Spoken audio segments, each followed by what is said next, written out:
I'm free, looks like me. Do your part. Join the movement to a safer Bahamas. Your number one team in the north. Only the sun covers the Bahamas better. And that is going to do it for us here in the north. I'm Ramiko Knowles. I'm Shane Stubbs. Thanks so much for tuning in. Has a live look at the Bahamas tonight coming in. On our broadcast this Thursday evening, a new era in energy reform. Fern Curry reports tonight how the government is hoping to bring in businesses and other key stakeholders. Years of uncertainty could soon end for Bozine Town residents, why they may be able to rest a little easier. And police in the community with another walkabout to assure residents and win the fight against crime.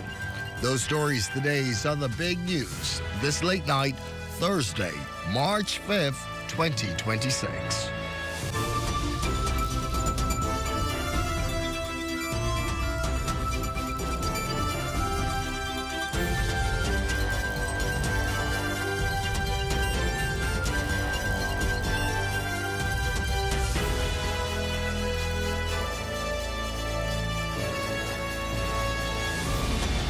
The Bahamas tonight at 11. The final word starts now. We are glad to have you with us this late night. I'm Corval Pyfrom, and we will get to those stories in just a moment. But first, to tonight's big story. Prime Minister, the Honorable Philip Davis, is responding tonight after publicly suggesting that the handling of the city of Freeport has been between two foreign families, leaving Bahamians, well, out in the cold.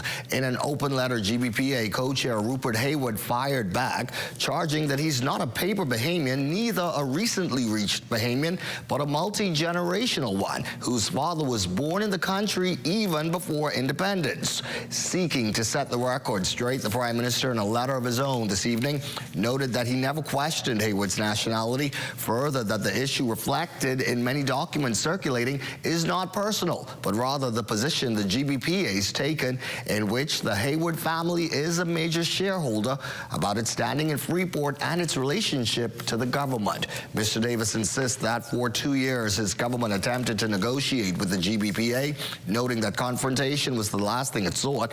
However, a series of what the Prime Minister regards as poor decisions on the part of the Port Authority brought things to where they are now. This week, an independent tribunal issued a partial ruling on the dispute between government and GBPA. Still, though, no settlement has been agreed.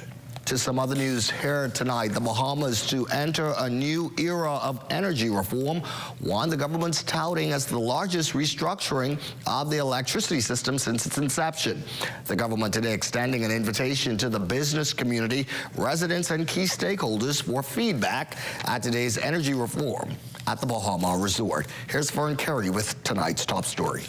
Prime Minister the Honorable Philip Davis describing the push to restructure the country's energy sector as ambitious, complex, long-term, and designed to give Bahamians a modern power system that works. The Prime Minister's comments came as he addressed the Energy Reform Stakeholders Forum. He stressed that transparency and public engagement was the main purpose of the conference, and he invited active engagement from attendees.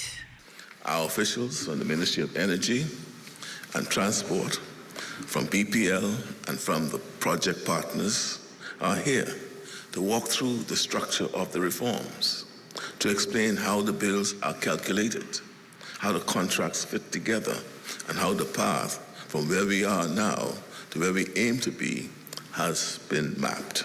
I've invited the leader of the opposition and his colleagues to take part as well. If they believe the conclusions they have shared with the public, there's no better place to test those claims than here, in front of the country, with the experts in the room and the documents on the table. The forum comes as the government has released more than 3,000 energy agreements and supporting documents, including power purchase agreements, for the public record, in a bid to promote transparency. For the first time, we are tackling the full structure of the system: generation, fuel, transmission and distribution, debt and subsidies, and we are doing so with a clear line of sight to the future. We are also creating new fields of opportunity for Bahamians. The shift to gas solar, storage, microgrids, and smart networks bring with it new skills, new trades, and new professions. The National Energy Reform Agenda is expected to boost the country's economic competitiveness and drive down the cost of living while protecting our national sovereignty. If we are 100% dependent on imported fuel, our economy is hostage to geopolitical events thousands of miles away. True independence is the ability to power our own homes and industries using our own resources and strategic planning. Now, at the end of the day, the main purpose is to drive down the cost of electricity for consumers and promote a more reliable electricity system. For the Bahamas Tonight, I'm Fern Carey. For the cost of energy, a huge challenge for Eleuthera business owners. And according to that island's chamber president, that's been the case now for years. In this report, he shares suggestions of what the government should consider doing. Lloyd Allen picks it up from here. In the United States, they give tax credits. They give in Canada, they give credits to be able to implement solar, renewables, and in fact to reduce some of the consumption, which takes a little bit of the demand off the system. For many Eleuthera residents, the issue of inconsistent utility supply has been a sore topic for decades, forcing many consumers to simply adjust as officials work on correcting the challenges. Improvements are being made to water mains in James Cistern and Hatchet Bay through the public-private partnership with Bahamas Striping and the government's bold energy reform now unfolding. And with these initiatives, the Eleuthera business community is hoping for other infrastructural improvements to further propel business. Talk about the solar installation, a very positive thing needed, and I commend the government for moving forward in that. But the reality is my understanding that the build out is 12 to 18 months. You know, we are growing at a rate of 10% per annum at minimum. By the time they get that in place, that's not going to be large enough to support. Looking at the long-term game, his solution to residents is to pivot. There was a level of growth prior to COVID that was sustainable but a steady pace. That level of growth almost doubled as we came out of COVID and as investments started to take place in Eleuthera. I think one of the challenges is the analysis of the past of what was needed is behind what is needed today. If a business could reduce its energy costs by energy efficient equipment, but also looking at renewables at the same time, we make a difference in the price point for their operations. And while infrastructural development remains an ongoing process across the island, residents are hopeful that their island too will continue as an active contributor to the Bahamian economy. Reporting from Rocksound, Eleuthera, for the Bahamas Tonight, I'm Lloyd Allen. Good story, Lloyd. Thank you. Back here in the capital, Bahamas Power and Light's Chief Operating Officer Anthony Christie says assessments are underway to determine how to improve the energy grid in Coral Harbour and other communities in Western New Providence following a series of power outages in those areas this past Tuesday. He says the goal is to enhance the reliability of power to customers. Work continues. As of 11 o'clock last night, all customers were restored. But again, we apologize for any inconvenience experienced. But again, the team continues to work, and as we know, work continues across the island to improve our system and ensure that we reduce the outages and restore as quickly as we can.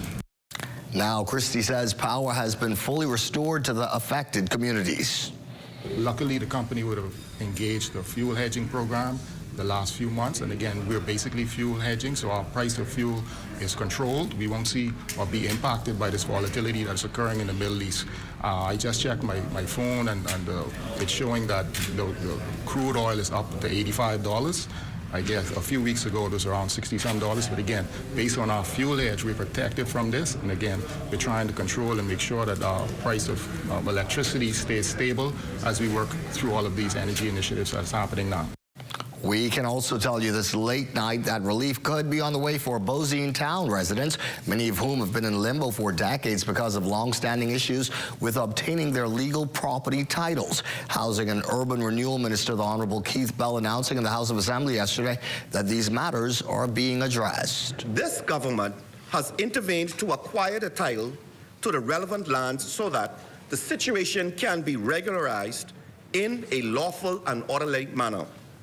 This allows the Ministry of Housing and Urban Renewal to begin the process of bringing certainty where there has been long-standing confusion. Yes. Mr. Deputy Speaker, the objective is straightforward: to ensure that families who have lived in these communities for years can ultimately obtain lawful, secure, and marketable title. Those families living on Knowles Drive, the entire Bosine Town area. Now, Minister Bell adds that this situation is one that has happened across the country and to many families, but pledges the government is determined to put an end to it. Many years ago, a quiet action was commenced in relation to lands in the Bosine Town area. That action began with the intention of bringing clarity and certainty to title.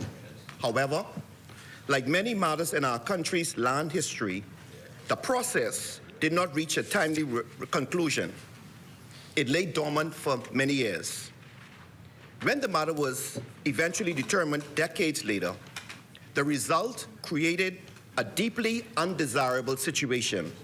And Minister Bell telling Southerners News tonight that that matter, of course, will be debated in the House of Assembly next Wednesday. Well, it has been years now, and in a matter of weeks, a new housing facility will be open for Abaco healthcare workers. But the Minister of Health says it is more than just accommodations. Cleopatra Murphy has the details. Accommodations for the Marsh Harbor Healthcare Center on Abaco sustained major damage in 2019's Hurricane Dorian. But come April, a new housing complex that includes a training room will be operational.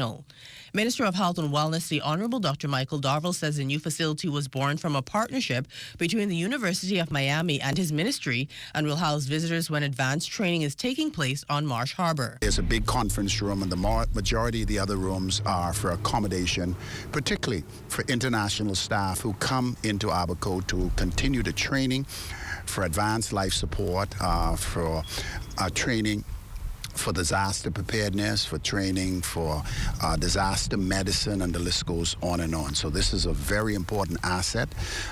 We learned a lot from Hurricane Dorian, and we definitely don't want to be in the same position we were in. God forbid we have another major hurricane that come this way. Work on the residence that can accommodate approximately 20 began shortly after Hurricane Dorian, and although he could not provide a price tag, Darville explains the delay. Because the plans were generated in the United States, they had to come into the local community and meet the essential building codes. Once that was completed, then the work continued. Associate Director for Global Partnership at the University of Miami Institute, Judy Bertrand Farmer, says after the previous storms were destroyed in Hurricane Dorian, it was important for the University of Miami to partner with the ministry beyond accommodations, and for them, training is included. Really prepared to come and work together to train staff and contribute in any way the ministry see fit. Dr. Darville says staff will do clinical work at the healthcare center, with training also taking place at the complex. For the Bahamas Tonight, I'm Cleopatra Murphy.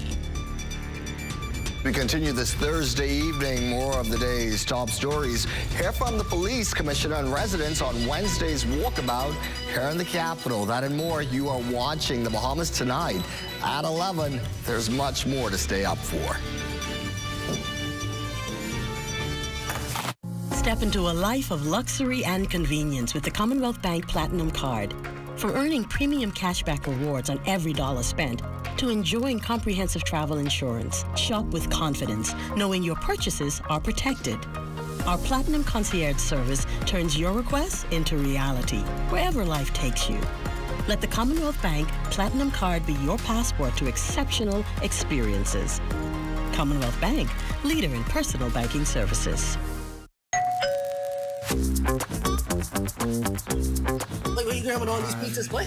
Wait, Marcos, wait. We have a special on all the large one topping pizzas, wait. Pineapple. All. Barbecue. All. Hey, that included, but I need the $10 special place. How many would you like? 20 in it. Thank you so much, man. $10, that's it. The Marcos got that deal, boy.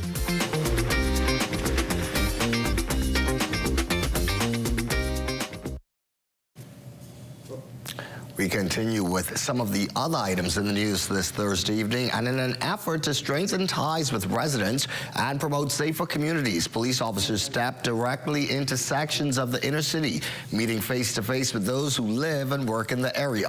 Shaquille Dames with more tonight. Police officers stepped out into the wider community as a part of a national walkabout marking the start of Police Month. Senior officers, led by Commissioner of Police Shanta Knowles, joined officers on the ground in the Quaco Street community and neighborhood areas to speak directly with the residents and garner their concerns. So the assistant commissioners and all their commanders are in the areas that they police in New Providence and the Family Islands. And so this is the day that everybody comes out of those administrative posts, get out on the streets, go and meet the people in the community and listen to their concerns. Residents say that connecting with officers is something they see regularly, not just during special initiatives like the walkabout. They feel consistent police patrols and engagement have helped to make the neighborhood feel safer. Well, the police walk is excellent, but I'm just letting the head know that the officers from Quaco Street Police Station are doing an excellent job. Our police force in this area is outstanding. All right. At least 10, 12 times a day, the police ride through here, but not only through here. All right, you riding on East Street, you see them going through different corners. All right. And as a result of that, it makes the area safe. And they do that not only in the day, they do it in the night as well. And we, the people in this area, appreciate them for it. We try to limit the opportunities that criminals have in every area.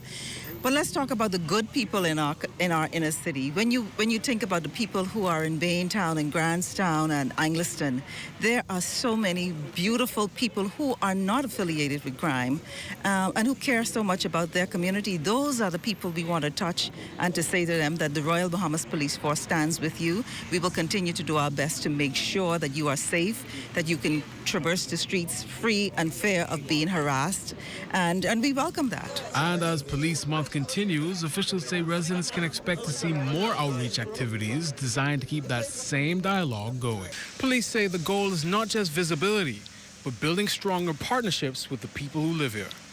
For the Bahamas Tonight, I'm Shaquille Dames. Shaquille, thank you very much. Excitement filled the air at Kingsway Academy today as students welcomed a special visitor who's been making the rounds lately to inspire the nation's youth. Amaya Moss has more. The sound of bells, music, and joyful laughter filled the halls of Kingsway Academy on Burnett Road as students rolled out a heartfelt welcome for the Minister of Education, Technical, and Vocational Training, the Honorable Glenys Hannah Martin. From vibrant cultural dances to warm smiles and thoughtful gifts, the children expressed their appreciation in the purest way they know how. That reflected the values the school has worked for decades to instill. Director of Academic Affairs Dorothy Anderson spoke of the pivotal milestone as an important opportunity to showcase the institution's mission. The idea is to nurture young minds and equip the bright scholars with the tools needed not only in the classroom, but to serve them well into the future. We believe education is not merely the transmission of information, but the intentional formation of responsible, principled citizens who will contribute meaningfully to the development of our nation. The minister, visibly touched by the warm reception, commended the school's leadership, teachers, and students for upholding a tradition of excellence that has stood strong for 67 years. We love you. We are hopeful for you. We pray God's hand on your lives. We pray that you will go from strength to strength. Our national anthem says, see how the world, not your mommy, not your school, not the Prime Minister of the Bahamas, see how the world marks the manner of your bearing. I am here to encourage you, to say how proud I am of you, how much I love you, every single one of you. I see young people and my heart is full, because I know what you can bring. And trust me, if you really do it, the world will stop in awe. For nearly 7 decades, Kingsway Academy has done more than educate. It has helped shape generations of young Bahamians that will one day carry the nation forward. For the Bahamas Tonight, I'm Amaya Moss. On a more somber note tonight, supporters, party members, and leaders gathered at the Progressive Liberal Party's headquarters last night to reflect on the contributions of Felix Mailman Bowe, a devoted supporter of the party for many decades. Prime Minister Philip Davis says Bowe represented a generation of political leaders whose dedication to party and country were unwavering. Mailman is the last of a unique breed. A breed that was loyal, dedicated, who you could go to sleep on and don't worry about whether they're going to be backbiting you or not. He also understood what family was about in this organization. Yes, we may not agree all the time, but after the dust settles, family gets back together and go for the prize. Bowe was also known as a trusted friend of the country's first Prime Minister, the late Sir Lyndon Pindling, and was widely regarded as a loyal figure during a pivotal period in the nation's political history. Former PLP Cabinet Minister Dr. Danny Johnson says Bowe's passing marks the end of an era for those who witnessed the early political struggles and triumphs of the Progressive Liberal Party. His passing now closes a chapter in our history as a party, in our history as a group of people from over the hill, in our history as what we're supposed to be doing for each other. The Bahamas Tonight on 11 turns to sports next. Let's go over to Amajal now with a preview of what's ahead. Day 2 of the GSSA Track and Field Championships. Details of that story and more coming up in sports.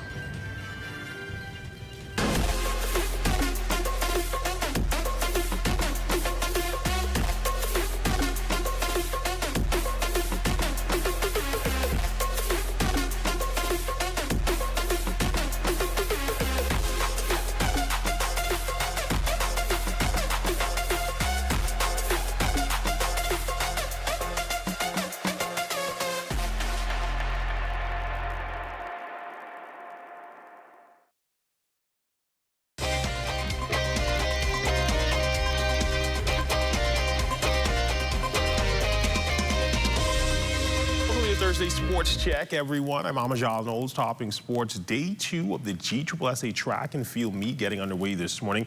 And with that, the official opening ceremony. Our 400-meter specialist, Eugene Stewart, was trackside and filed this report. Well, it was an exciting day of competition here for Day 2 of the GSSA Track and Field Championships. Organizers hosting their opening ceremony to commemorate this year's meet. Let's take a look at some of the action.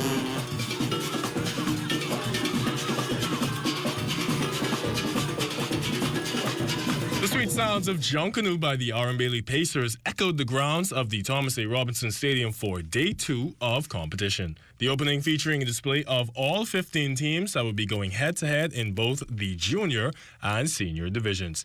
GSSA President Van Dyke Bethel, Minister of Education, the Honorable Glennis Hannah Martin, and the Minister of Youth, Sports and Culture, the Honorable Mario Boleg, with some encouraging words to our young athletes. For our athletes today, compete with heart. Represent your schools with pride, and remember that the next Bahamian champion may very well be standing on this track right now. You are the energy of this nation. Every time you train, compete, and push beyond your limits, you are shaping not only your own future, but the future of our country. Athletes, stay focused and disciplined. Compete with pride and integrity. Remember, while winning is important, character is everything. Let's keep this a beautiful event. Young men, young ladies and gentlemen, I am proud of all of you. You make me proud to be Bahamian. And I know you're going to set a standard that is going to make the rest of this nation proud. Also in attendance on our old stomping grounds, Olympian and Golden Girl Debbie Ferguson McKenzie, sharing that the energy is electric. Kudos to everybody who's a part of this committee, all the officials, all the coaches, and all the parents, all the schools involved. Thank you to the Ministry of Education. I saw the minister earlier, and anyway, the energy here this morning has been phenomenal. It reminded me a little bit of what boys and girls champs are like in Jamaica. And so we definitely got to keep building on this momentum so we keep bringing it to the next level. And just into the news desk, the final point standings for day 2 and juniors. These, we understand, are the final scores. In third place would be the S.C. McPherson Sharks with 498. In second would be the H.O. Nash Lions with 535 points. And taking the junior division at this year's GSSA Championships would be the C.A.G's Raptors with 720 points. Over to the seniors. In third place, R.M. Bailey with 216.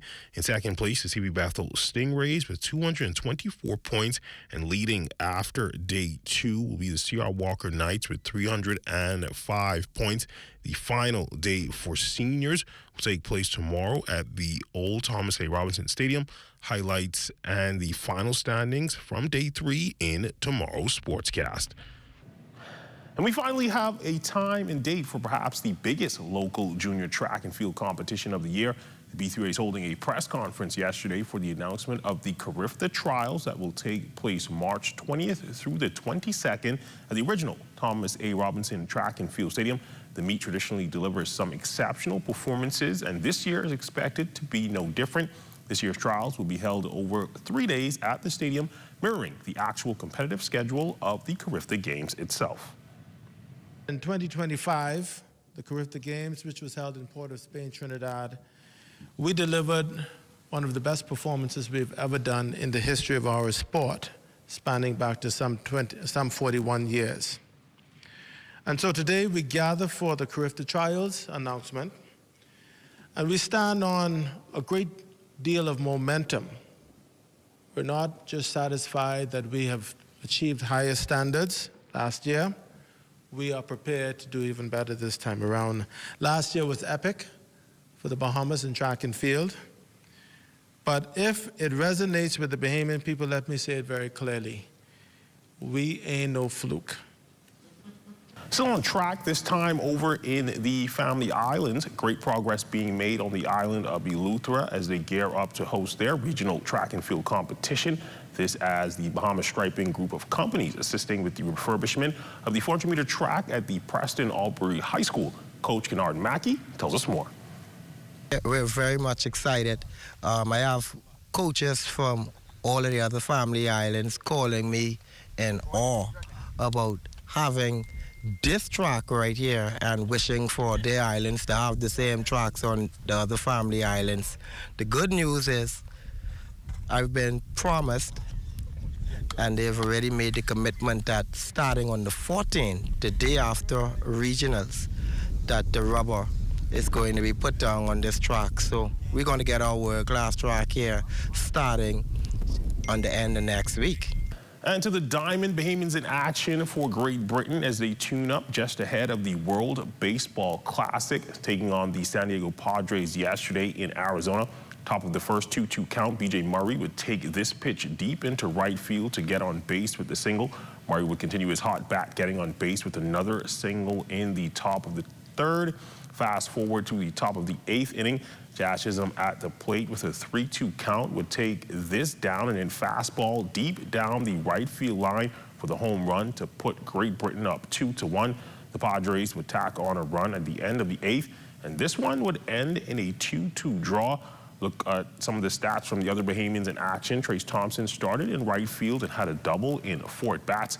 Christian Robinson, who came on as a defensive replacement in the bottom of the 7th inning, didn't register an at-bat. And Ian Lewis, who started at shortstop, went hitless in 3 at-bats. Chavez Fernander also came in for relief, giving up a hit, a walk, and an earned run in 1 inning of work.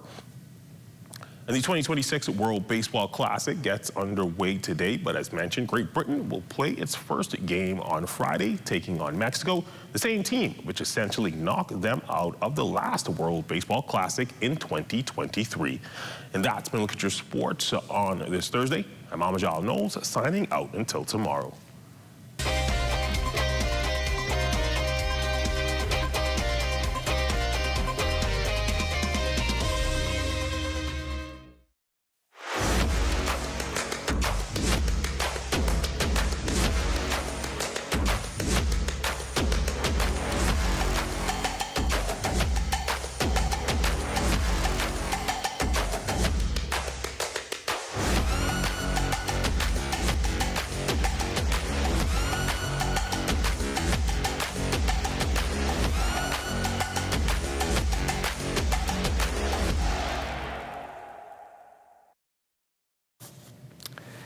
And it is time this Thursday evening for a look at our weather forecast. And for that, we head on over to our Diane Dorset. Good evening, Diane.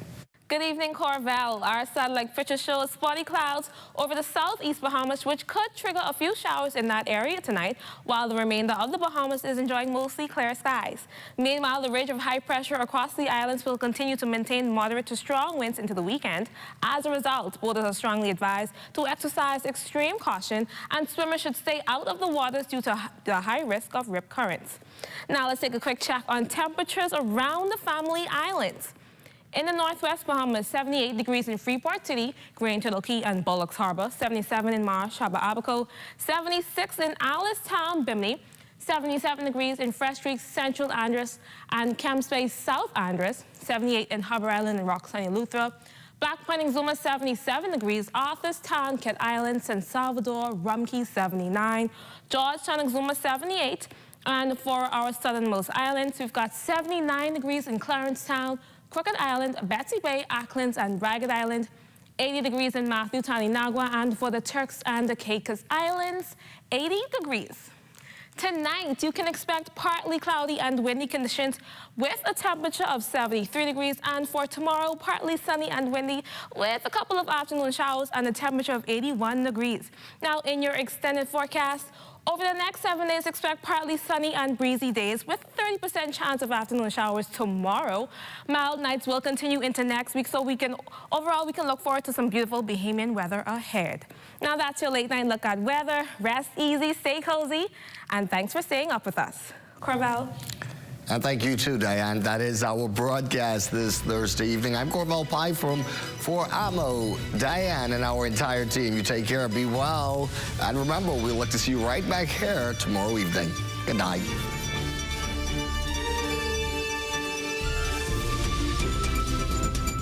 At the Lyndon Bindling International Airport, I'm Corval Pye. This is ZNS.